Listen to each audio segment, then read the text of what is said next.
নমস্কাৰ মৰমৰ ছাত্ৰ ছাত্ৰীসকল আজি মই অসম জাতীয় বিদ্যালয়ৰ অষ্টম শ্ৰেণীত গণিত বিষয় তাৰে মই 15C অনুশীলনীৰ প্ৰশ্নকেইটাৰ আনসাৰ কৰিম।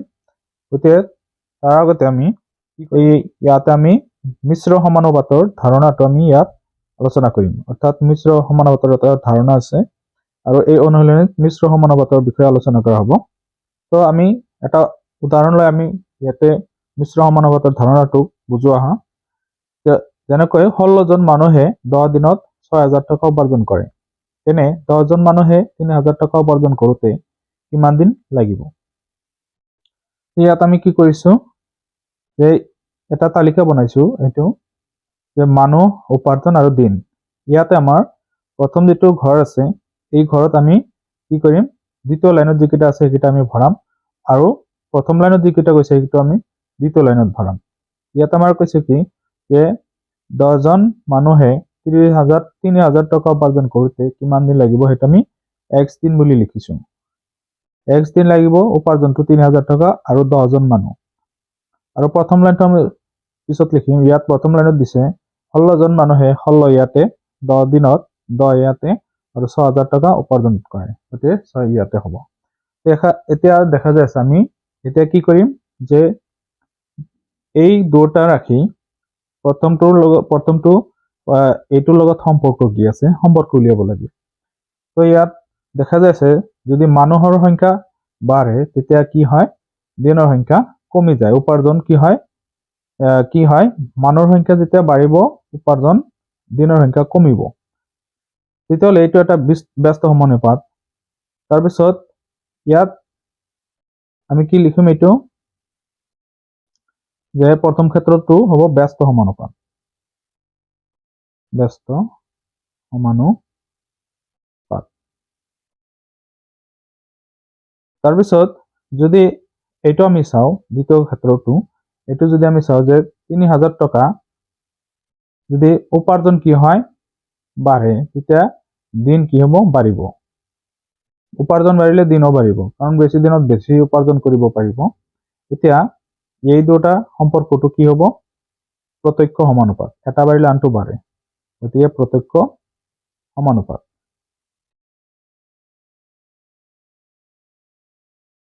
এতিয়া আমি কি কৰিম, এইকেইটা আমি কৰি চাওঁ ইয়াতে যে ব্যস্ত সমানুপাত হলে কি হয়, এইটো উলটি যাব। অৰ্থাৎ কি হ'ব, এইটো যেহেতু এইটোৰ লগত কি হৈ আছে ব্যস্ত সমানুপাতত আছে, গতিকে এইটো হ'ব আমাৰ 16/10। এতিয়া কথা হ'ল যে যিটো আমাৰ হেৰি দি আছে x দি আছে এইটোৰ লগত বাকি দুটাৰ পূৰণফল হিচাপে বহাই আমি সফালে এইটো লিখিব লাগে, কিন্তু ব্যস্ত সমানুপাত হলে এইটো কি উল্টাই দিব লাগে। তাৰপিছত পূৰণ হ'ব কি 3000 divided by 6000 ইকুৱেল আমাৰ x/10 হ'ব। ইয়াতে যদি আমি কি কৰো, সমাধান কৰো,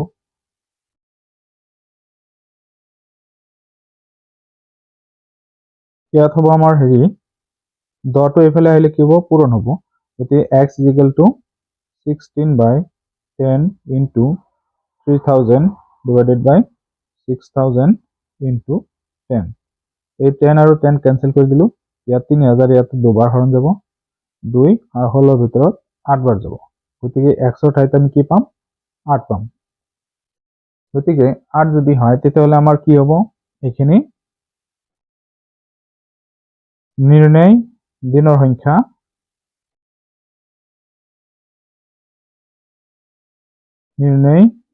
দিনটো আমাৰ কি হ'ব, দিনৰ সংখ্যা 8 হ'ব, 8 দিন। 1 নম্বৰ প্ৰশ্নটোত কৈছে 5 জন মানুহে 10 দিনত কাম কৰি 1000 টকা উপাৰ্জন কৰিব পাৰে, তেনে 3 জন মানুহে 12 দিন কাম কৰি কিমান টকা উপাৰ্জন কৰিব পাৰিব? তো ইয়াত আমি ধৰি লৈছো যে নিৰ্ণয় উপাৰ্জন x টকা, মানুহ, দিন, উপাৰ্জন।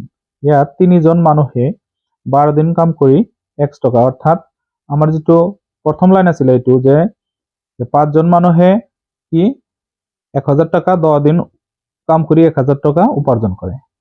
এতিয়া 3 জন মানুহে 12 দিন কাম কৰিলে কিমান টকা উপাৰ্জন কৰিব, সেইটো আমি x টকা বুলি ধৰিছো। ইয়াত নিৰ্ণয় উপাৰ্জন x টকা। এতিয়া সমস্যাটো হ'ল ইয়াতে যে এইটো কেনেকুৱা ধৰণৰ সমস্যা যে মানুহ কমিলে কি হয় উপাৰ্জন কমিব মানুহ কম মানুহে কম উপাৰ্জন কৰিব এইটো এটা কি প্ৰত্যক্ষ সমানুপাত কাৰণ এটাৰ লগত আনটো কমি গৈ আছে দুয়োটা সমানভাৱে কমে বা বাঢ়ে ঠিক এইটো হ'ল দিন বাঢ়িলে উপাৰ্জন বাঢ়িব যে যদি দিনৰ সংখ্যা যদি আমি বঢ়াই গৈ থাকো তেতিয়া বেছি দিনত কি হ'ব মানুহে বেছি উপাৰ্জন কৰিব পাৰিব এইটো এটা কি প্ৰত্যক্ষ সমানুপাত তো দুয়োটাই কি হ'ব প্ৰত্যক্ষ সমানুপাত এই ক্ষেত্ৰত আমাৰ কি হ'ব যদি আমি সূত্ৰ হিচাপে কৰো ইয়াত ব্যস্ত সমানুপাত আমাৰ নাই গতিকে আমি ডাইৰেক্ট কৰিব পাৰি যে ইয়াত আমি লিখিব পাৰো যে 3/5 into 12/10 equal x/1000 গতিকে ইয়াত যদি হেৰিটো আহে 1000 এইফালে আহিলে কি হ'ব পূৰণ হ'ব গতিকে ইয়াত x ৰাখি দি আমি যদি এইটো লওঁ 3/5 into 12/10 into 1000 তো ইয়াত কি হ'ব 0 আৰু 0 কেনসেল কৰি দিলোঁ 5 এৰে হৰণ কৰিলে ইয়াত 20 বাৰ যাব এতিয়া x is equal to আমি লিখিম 3 into 12 into 20 তো এই গোটেইকেইটা পূৰণ কৰিলে আমি পাম কিমান 3 বাৰ গুণ 36 আৰু দুগুণে 72 720 720 হলে therefore আমি কি লিখিম নিৰ্ণয় উপাৰ্জন 720 টাকা 2 নম্বৰ প্ৰশ্নটোত কৈছে যে 4 জন ছোৱালীয়ে 15 দিনত 600 পৃষ্ঠা টাইপ কৰিব পাৰে তেনে 5 জনী ছোৱালীয়ে 10 দিনত কিমান পৃষ্ঠা এই টাইপ কৰিব পাৰিব গতিকে ইয়াত আমি ধৰিলো যে ধৰা হল নিৰ্ণয় পৃষ্ঠাৰ সংখ্যা x টা তো ছোৱালী দিন পৃষ্ঠাৰ সংখ্যা লিখিছো তো প্ৰথমত আমাৰ কি আছিল যে 4 জনী ছোৱালীয়ে 15 দিনত 600 পৃষ্ঠা টাইপ কৰিব পাৰে কম্পিউটাৰত এতিয়া 5 জন ছোৱালীয়ে 5 জনী ছোৱালীয়ে কি 10 দিনত কিমান পৃষ্ঠা x পৃষ্ঠা ধৰি লোৱা হৈছে x পৃষ্ঠা টাইপ কৰিব পাৰে ইয়াত লিখিছো যে ইয়াত ছোৱালীৰ সংখ্যা বাঢ়িলে পৃষ্ঠাৰ সংখ্যা বাঢ়িব কাৰণ বেছি ছোৱালীয়ে বেছিকৈ টাইপ কৰিব পাৰিব এইটো এটা প্ৰত্যক্ষ সমানুপাত আৰু দিন কমিলে পৃষ্ঠাৰ সংখ্যা কমিব যে কম দিনত কম টাইপ কৰিব পাৰিব সেইকাৰণে পৃষ্ঠাৰ সংখ্যাও কমি যাব তো এইটো এটা কি প্ৰত্যক্ষ সমানুপাত এইটোৰ লগত এইটোৰ সম্পৰ্ক প্ৰত্যক্ষ সমানুপাত এইটোৰ লগত এইটোৰ সম্পৰ্ক প্ৰত্যক্ষ সমানুপাত আৰু দুয়োটাই প্ৰত্যক্ষ সমানুপাত এতিয়া যদি আমি এটা সমাধান কৰো therefore 5/4 into 10/15 equal x/600 ইয়াত আমাৰ 600 এইফালে আহিলে হ'ব কি পূৰণ গতিকে x is equal to 5/4 into 10/15 into 600 ইয়াত যদি আমি হেৰি কৰো 15 60 ভিতৰত হৰণ দিওঁ তেতিয়া 4 বাৰ যাব 0 এটা তেতিয়া 4 ইয়াতে 10 বাৰ হৰণ যাব তাৰপিছত x equal 5 into 10 10 গুণে 100 হ'ব তাৰপিছত x is equal to আমি 500 লিখিম তো 500 হল এতিয়া আমি কি লিখিম therefore নির্ণয় পৃষ্ঠাৰ সংখ্যা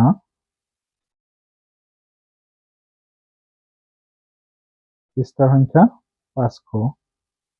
500 ইমানখিনি হ'ব 3 নম্বৰ প্ৰশ্নটোত কোৱা হৈছে যে কেইজনমান মানুহে দিনে 10 ঘণ্টাকৈ কাম কৰি 18 দিনত 600 মিটাৰ স্কয়াৰ কালি বিশিষ্ট বেৰ এখন নিৰ্মাণ কৰিব পাৰে সেই মানুহকেইজনে দিনে 8 ঘণ্টাকৈ কাম কৰি 15 দিনত কিমান মিটাৰ স্কয়াৰ কালি বিশিষ্ট বেৰ এখন নিৰ্মাণ কৰিব পাৰিব তো ধৰা হল নিৰ্ণয় বেৰখনৰ কালি x মিটাৰ স্কয়াৰ তো ঘণ্টা দিন আৰু কালি আমি মিটাৰ স্কয়াৰত লিখিছো তো প্ৰথমে 10 জন মান কি 10 ঘণ্টাকৈ কেইজনমান মানুহে কি কৰিছিল 10 ঘণ্টাকৈ কাম কৰি 18 দিনত 600 কালি বা মিটাৰ স্কয়াৰ কালিৰ কাম কৰে এতিয়া 8 ঘণ্টাকৈ কাম কৰি 15 দিনত কিমান কালি সিহঁতে কি কৰিব পাৰিব বেৰ এখন নিৰ্মাণ কৰিব x ধৰিছো এইটো যে বেৰখনৰ কালি তেতিয়া কি হ'ব x মিটাৰ স্কোৱাৰ। তো 8 ঘণ্টাকৈ কাম কৰি 15 দিনত সিহঁতে মানুহকেইজনে কি কৰিব পাৰিব x মিটাৰ স্কোৱাৰ কালি এই বেৰখন বনাব পাৰিব। তো ইয়াত দেখা যায় আছে যে ঘণ্টা কমিলে কালি কমিব, অৰ্থাৎ কম দিনত কম কালিৰ কাম কৰিব পাৰিব, বেৰৰ কাম কৰিব পাৰিব। এটা এটা প্ৰত্যক্ষ সমানুপাত। দিন কমিলে কালি কমিব, অৰ্থাৎ কম দিনত মানুহে কমকৈ কাম কৰিব, এইটো প্ৰত্যক্ষ সমানুপাত। তো দুয়োটাই কি হ'ল প্ৰত্যক্ষ সমানুপাতৰ সমস্যা। তো এটা আমি সমাধান কৰোঁ আহা। 8/10 into 15/18 equal x/600. Therefore আমি এই 600 যদি এইফালে দিওঁ কি হ'ব পূৰণ হ'ব, গতিকে x ইকুৱেল আমি লিখিম 8/10 into 15/18 into 600। তো ইয়াত শূন্য আৰু শূন্য কেঞ্চেল কৰি দিলোঁ। এতিয়া 6 কাটিলে ইয়াত 3 বাৰ যায়, 6 কাটিলে ইয়াত 10 বাৰ যাব। তাৰপিছত আমাৰ এইখিনি ৰৈ গ'ল 3, ইয়াতে হৰণ যাব 5 বাৰ। এতিয়া x ইকুৱেল 8 into 5 10 গুণে 50, তাৰপিছত x is equal to 8 5 গুণ 40 আৰু শূন্য এটা 400। So therefore নিৰ্ণয় বেৰখনৰ কালি 400 মিটাৰ স্কোৱাৰ।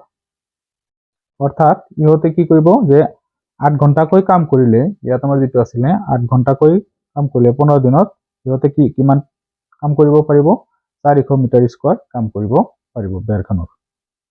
4 নম্বৰ প্ৰশ্নটোত কৈছে যে এজন মানুহে প্ৰতি ঘণ্টাত 15 পৃষ্ঠাকৈ আৰু দিনে 3 ঘণ্টাকৈ পঢ়ি 8 দিনত এখন কিতাপ পঢ়ি শেষ কৰিব পাৰে। সেই মানুহজনে ঘণ্টাত 9 পৃষ্ঠাকৈ পঢ়ি 20 দিনত কিমান কিতাপখন পঢ়ি শেষ কৰিবলৈ দিনে কিমান ঘণ্টাকৈ পঢ়িব লাগিব। ইয়াত আমাৰ ধৰা হ'ল নিৰ্ণয় ঘণ্টা x। তো কি কৈছে যে প্ৰতি ঘণ্টাত যদি হেৰি কৰে যে 15 পৃষ্ঠাকৈ পঢ়ে তেতিয়াহ'লে 3 ঘণ্টাকৈ পঢ়িলে দিনে 8 দিনত তেওঁ কিতাপখন পঢ়ি শেষ কৰিব পাৰে। তাৰপিছত যে 9 পৃষ্ঠা প্ৰতি ঘণ্টাত পঢ়িলে 20 দিনত কিমান ঘণ্টাকৈ পঢ়িব লাগিব যাতে কিতাপটো পঢ়ি শেষ কৰিব পাৰে। এতিয়া ইয়াত দেখা যাইছে পৃষ্ঠা কমিলে ঘণ্টা বাঢ়িব, অৰ্থাৎ পৃষ্ঠা কমকৈ পঢ়িলে তেতিয়া সময়টো বেছি লাগিব, অৰ্থাৎ বেছি ঘণ্টাকৈ পঢ়িব লাগিব। এতিয়া কথা হ'ল এইটো ব্যস্ত সমানুপাত, এটা কমিলে আৰু এটা বাঢ়িলে ব্যস্ত সমানুপাত হয়। এতিয়া দিন বাঢ়িলে ঘণ্টা কমিব, যদি তুমি বেছি দিন পঢ়া তেতিয়া ঘণ্টা কমকৈ পঢ়িলেও শেষ কৰিব পাৰিবা, এইটো ব্যস্ত সমানুপাত। তো দুয়োটাই ব্যস্ত সমানুপাত হলে আমাৰ কি হ'ব, ইয়াতে সমস্যাটো যদি আমি সমাধান কৰোঁ,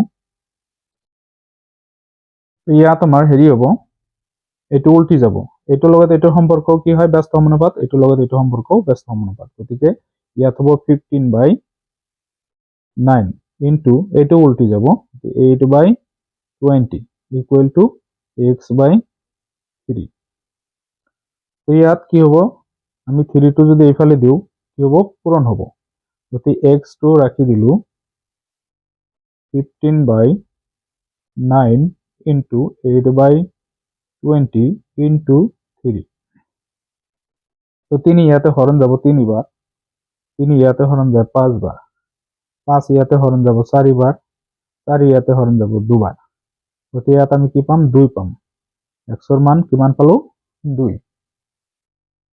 গতিকে ইয়াত আমাৰ হেৰি হ'ব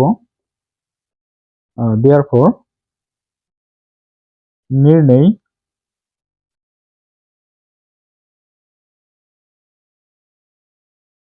ঘণ্টা কিমান হ'ব, নিৰ্ণয় ঘণ্টা 2।